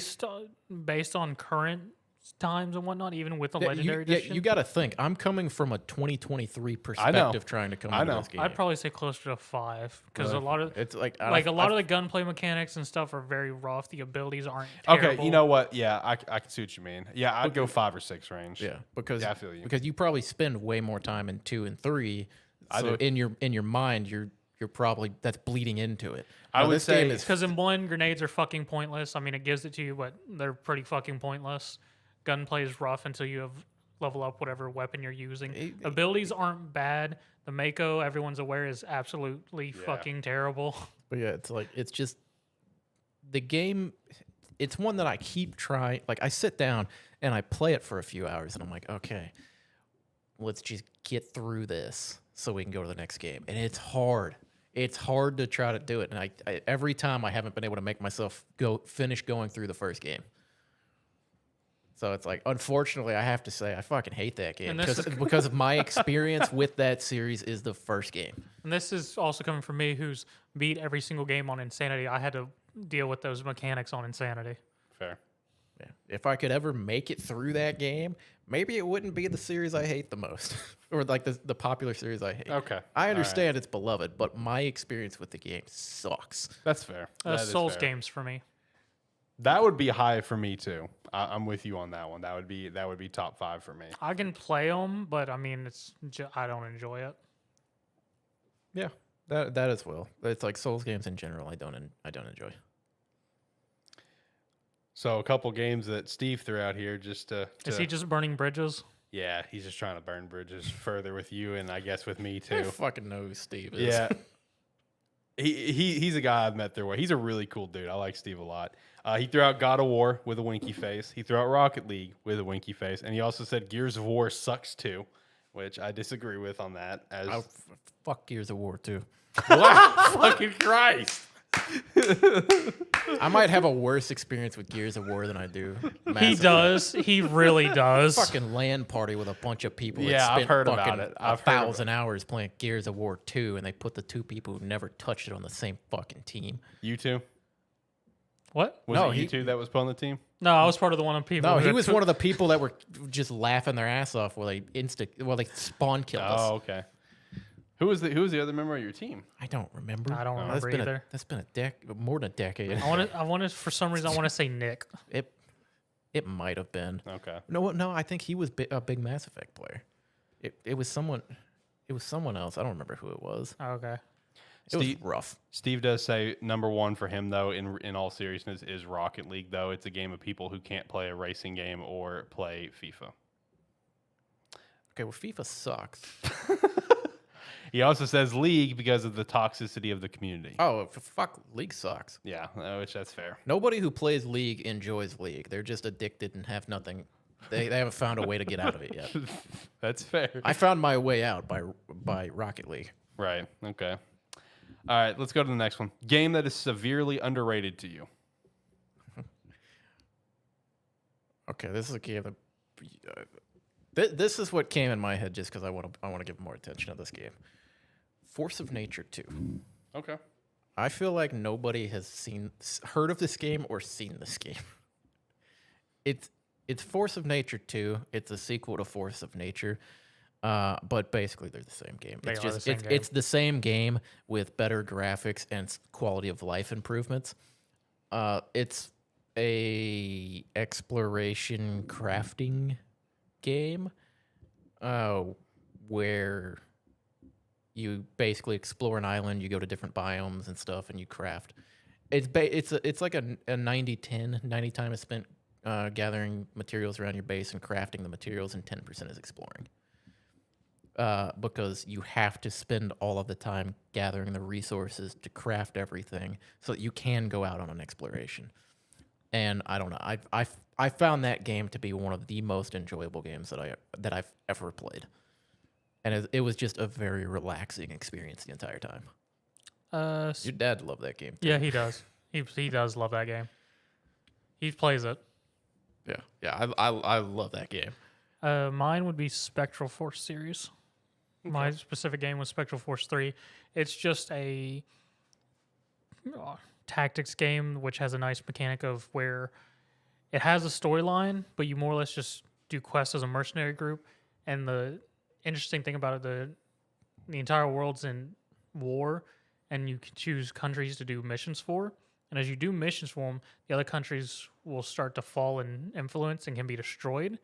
And then you'll get special missions to recruit the officers from those countries that have fallen to then add to your mercenary group. I'm gonna take the same approach as you guys. I know you specifically let it off as like a game that you want to get more people's attention on, and it's a game that I just picked up last year, and I still very much enjoy it. But I definitely want to say an underrated game would be Ancestors, the Humankind Odyssey. That is a very, very fun game. It's very stressful. It's a game that I've been looking at for years. It's something I might want to play, but I've yet to pull the trigger. That's how I was, and it finally just went on. It kept going on sale, and it goes on sale for like $10 on Xbox, and that's when I finally got it. I will say it's a very fun game, but it's not a game that you can sit back and relax on. You will be stressed a lot. There's so many different things going on with the game that you have to watch out for and do. But yeah, Ancestors, Humankind Odyssey, I definitely think is severely underrated. Made by the original Assassin's Creed creator, the OG guy who made Assassin's Creed, made Ancestors, and it definitely shows throughout the game. Guilty pleasure game, you boys know mine, Sonic 06. Unfortunately. That glitchy mess. That glitchy mess is a masterpiece in my eyes. Mobile idle games. That's fair. They're a guilty pleasure that I don't enjoy most of the time, because depending on the one I'm playing, these days I enjoy them, but I have been known to go into a very heavily pay to win mobile games, playing free to play, and be like set myself the challenge of get to the top of the leaderboards, or at least try. And I managed to crack into the top ranks on a few of them, but it's hard. But it's like I just love idle games. I love idle games, and having them on my phone just makes it so easy. Fair. What about you? I don't know if I have a guilty pleasure. I fully accept whatever I'm doing with the game when I choose to play it. Yeah. Yeah, that's fair. Yeah, it's like, I mean, playing idle games in general, it's not really considered a guilty pleasure for most people. The problem is I will download the fucking bottom of the barrel trash that I know is trash going into it, and I'll play 6 versions of the same game. It's a copy and paste. The exact same thing, just the items cost more in one game than the other, or it's a slightly different art style fantasy. I mean, I guess if I had to choose, I guess it would be gacha games, but even then, I'm not really. Because besides Fate Grand Order, I don't really get hard into any gacha games. Yeah, see? Imagine playing a competitive idle game that has gacha mechanics in it, and you're playing free to play. It's all the fucking whales. That was my life for 2 years. And you know what? I made it to the I didn't crack the top of the leaderboard, but I made it to the highest competitive rank. All right, next one. Game everyone should play. Argus War. You can fuck off. That game sucks. I can say that. I've played it. Or I haven't played all of them. I've played some of it. He tried to play the first one because of God it. damn, that game is... I don't know how you enjoyed that so much. It's a tactics game with a decent story and an insane. I will say, it's hard to get into if you're not prepared for it. Yes, it is. It's also got an insane storyline with just. There's a true ending to the game, Alex, but the only way to get it, you have to have a fucking guide, because you're not gonna stumble your ass to the true ending. There's no fucking way. Game everyone should play. My actual choice that everyone should play, Omega Strikers. Coming out soon. And they're making sales pitches right now. Let's see. One game I've always recommended to people play is, Divinity Original Sin 2. Yeah. It's like, from playing it, it's one of the best games out there. Like I said earlier, it's a tactics like CRPG, but the amount of creativity you have in combat is unparalleled for most games in the genre.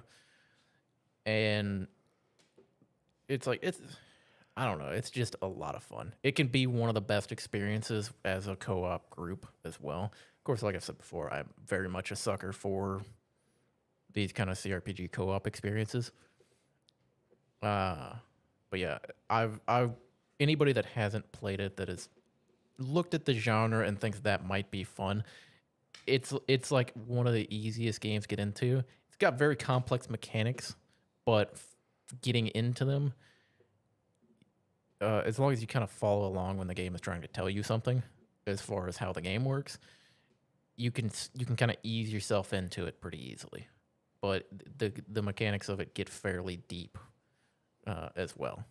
But I always recommend it as someone who hasn't played it but is interested in the genre should absolutely play it.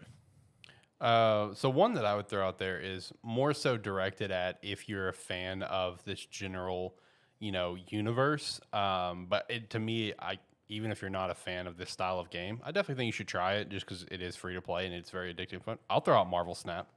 I don't give a fuck. I think everyone should try Marvel Snap. If you're a fan of Marvel, try Marvel Snap. It's awesome.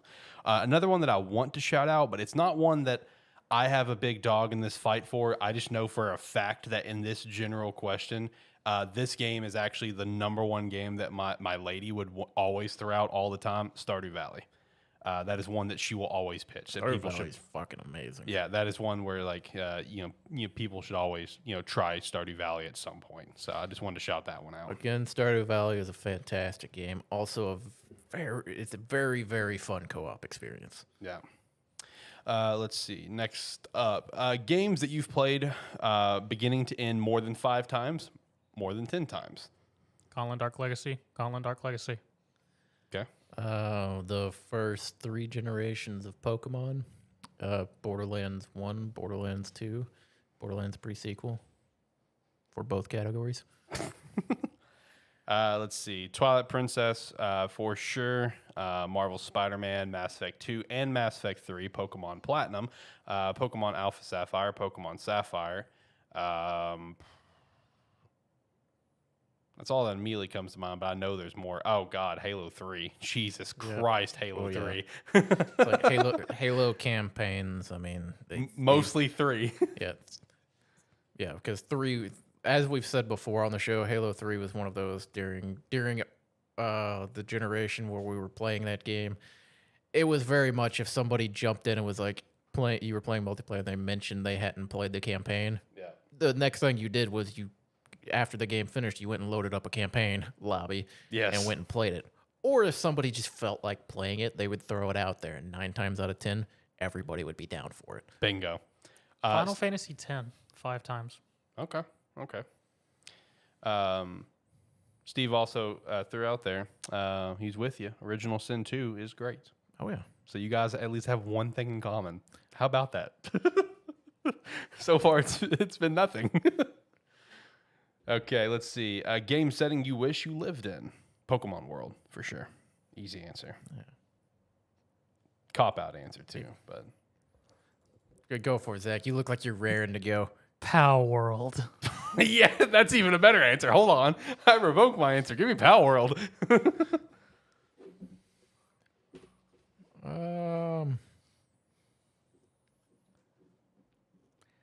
don't know, because the problem is a lot of the worlds are really cool. Like there's a lot of stuff going on. But if we're assuming you're just living in that world, it's a fucking nightmare for the everyday person. See, that is so true. Because I mean, you can't go into these assuming, oh yeah, I'm gonna be the special one. At least like Pokemon or something, it's like You have a chance. it's like you could show up, you can go somehow capture. You can go to a store and buy a Pokeball if you got the money for it. You can catch them on. But some of these other ones, like at best, nothing happens around you.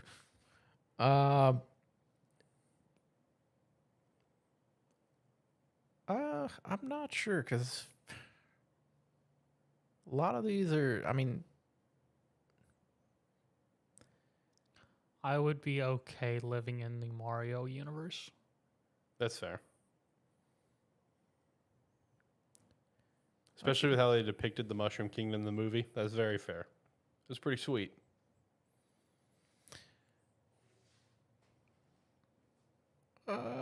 Maybe like Xenoblades or something like that. 'Cause at least those worlds look pretty cool. Yeah. They got some weird technology and stuff going on in those worlds.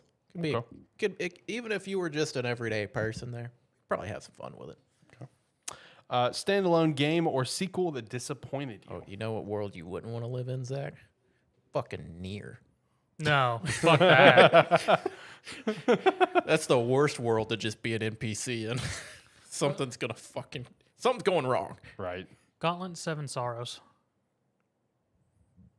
For the disappointment. Yes. Okay.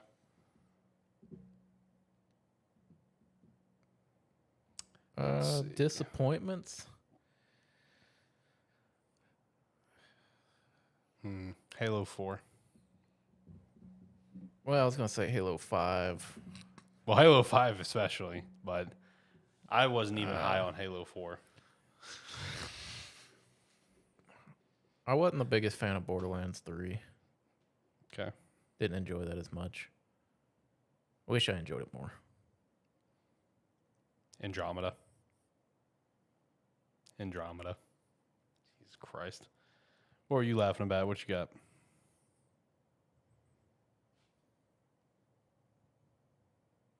I was actually laughing at y'all's Halo stuff. Oh, okay. Yeah, that's definitely going to be up there for me. Pokemon Snap 2. Oh, I forgot that was a thing. I never No, picked that up. Well, new Pokemon Snap, sorry. Yeah, I never even picked that up. The game looks great in terms of visuals, but other than that, a lot left to be desired, you know. From what Superman 64. I was kind of stop. I was kind of disappointed with Tales of Xillia too. The game itself is fine, but that's a fine coming off of great. Mm-hmm. So, like, a good game coming after a great game will always feel slightly disappointing. That's a fact. Alien, Hence the feedback from Fire Emblem Engage. Aliens, Colonial Marines. As soon as I heard Alien, He knew exactly where you were going. I gave John a fucking random mission he had never played and put it on the hardest difficulty. He fucking passed it, no problem. I don't know if I saw an alien either. No, there was cool because you cleared a fucking doorway full of them. There might have been some in there, but it was inconsequential. Also, game more people should be aware of. Fucking AVP, fantastic game. That was a good game. Multiplayer was way better than it fucking should have been. Okay, next one. Worst game you've ever played. Aliens, Colonial Marine. All right. This is kind of subjective because it really depends on personal preference, more so bad game. If we're talking strictly like a bad game, like it's poorly designed, I really don't know. I'd have to think about it. But in terms of like the worst game I've ever played where I just did not have a fun experience literally in the slightest, outside of maybe designing my character, probably would have to be World of Warcraft. Like, I know it's a great game to people, but it's not for me. What you got, John? By the same logic, Mass Effect. Oh my God, fuck off!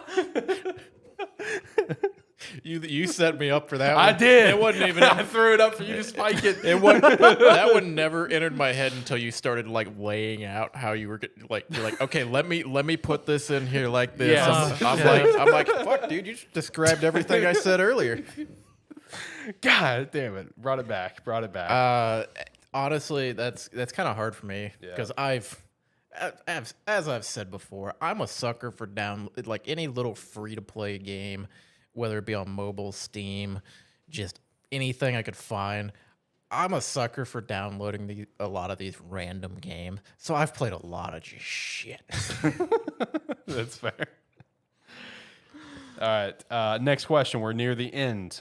Game you were surprised you liked. Fucking Wo Long. Yes! Thought I was gonna fucking hate that game.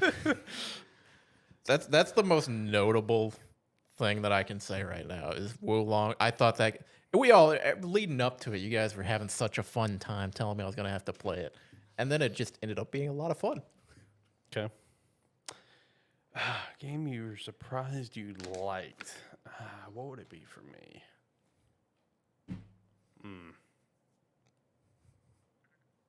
That is tough. NBA 2K20. All right, that's fair. Yeah, that's very fair and valid for you. God, I really don't know what mine would be. I guess one that I would throw out there just because more so how many times I've replayed the game since and how high it shot up to my favorite games of all time list, whatever, because I really didn't have any experience with the franchise before then. I feel like Fire Emblem Three Houses would work here. I literally just bought it on a whim. Like, I thought the E3 trailer about like all the school stuff, like, building up your character. I was like, oh, that looks kind of interesting. I was like, I've never played a Fire Emblem. I've never really dove into them that much. So Yeah. I was like, well, whatever, we'll try it. I don't do a lot of tactics games either. End up falling in love with it. So I would think that would probably fall into this category because, like, again, it's like one of probably my top 10 favorite games of all time in terms of story for sure. Overall, I'd have to think about it just because other things may pop in there just strictly based on gameplay or nostalgia or whatever. But definitely, I would definitely throw that up in there just because I went into it blind. Like, we'll see how it goes. And now I've played the game like 6 times. So, game you wish you could play for the first time again. Man, there's a lot. There is a lot for me. I really don't even know where to begin on that one. Like, multiple games I've already named in this podcast: Marvel Spider-Man, Red Dead Redemption 2, Mass Effect 3 for sure, Twilight Princess, Oblivion, absolutely Oblivion. I wish I could play that game for the very first time again. I wouldn't even say Skyrim. I would hands down say Oblivion first. Persona 3. That's probably a pretty good one for you, yeah. Couple. I mean, I've got a couple. Like one, Dragon Quest 12. Left 4 Dead. I'd say Dragon Quest 12 for me, just because of the circumstances of I played that game for like 6 hours or something, and then dropped it, and then came back and fell in love with it. I would love to I would love to be able to go at that in one time from start to finish again. Right. Okay. And final question. This one I feel like could be pretty easy for all of us. Favorite game of all time? Mass Effect 3 for me. Oh man, favorite game of all time. TMNT Turtles in Time. Okay. Very good game. Yeah, that's a pretty good one there. For me, when I think about favorite game of all time, I'm kind of looking at like what are some of the best experiences or memories I have with that game. Mm-hmm. And it's kind of tough because Divinity is up there. Halo 3 is up there. Not necessarily. I mean, Halo 3 is up there for a myriad of reasons. The game was great, but it's also the experience of playing with people, meeting people during that time. Because that's where I met Alex. Yeah. True. My other choice would be BioShock 2. I put so much time into BioShock 2. So yeah, those are 2 of my favorite games of all time.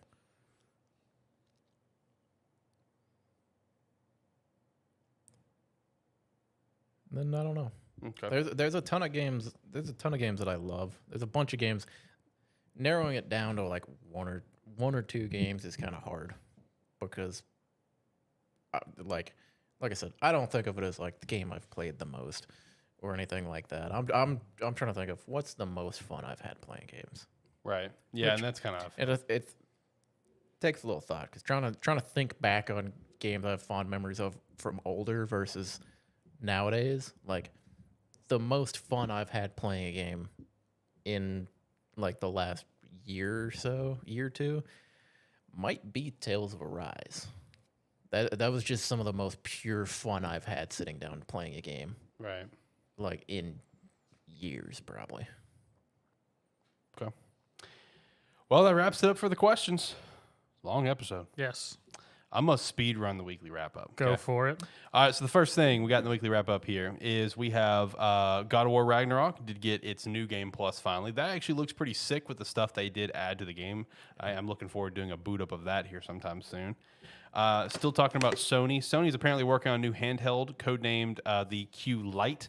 Apparently, it's just a remote play device, which is severely disappointing, but not surprising in terms of Sony. I don't think they're willing to make the jump into a new standalone handheld console like a PS Vita 2 or another PSP or whatever they would be. It's almost what they're doing. They're just taking the standalone game aspect out of it. Yeah. And It's basically half of a Vita. Yeah, basically.